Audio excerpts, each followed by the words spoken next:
been somewhere so dark you couldn't even see your hand in front of your face?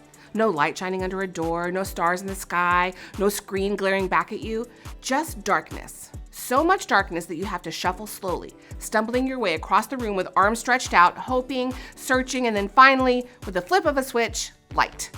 Light changes everything. And this month we're talking about light, but not just any light. We're talking about Jesus, the light of the world, and how we can shine the light of Jesus. We'll begin week 1 with Jesus talking, and we think that when Jesus has something to say, we should listen very closely. Jesus talked about how a lamp gives light to everyone in a house so they can see. Jesus tells us to let our light shine like a lamp. Why? So people can see the light of Jesus.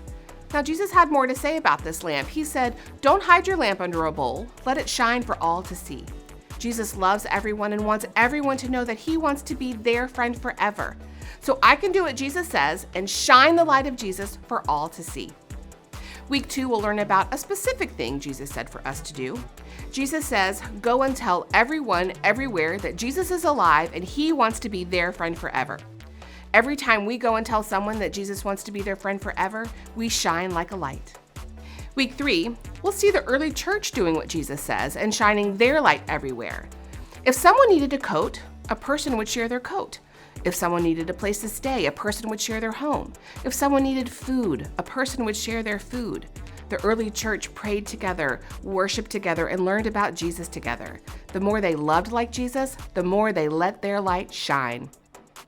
Now we'll wrap up the month with a different picture of what it looks like when we do what Jesus says. Oh, we're still shining, but this time I want you to imagine a dark night filled with so many twinkling stars, and that we can begin shining like stars in the sky when we are kind and loving and don't complain or argue. Not complaining and arguing? I mean, is that possible?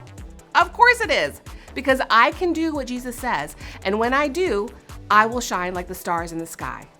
I have a feeling this week might help more than just our preschoolers.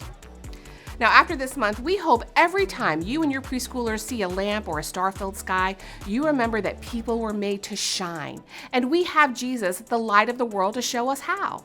So let's not hide our light. Let's shine so others can see Jesus.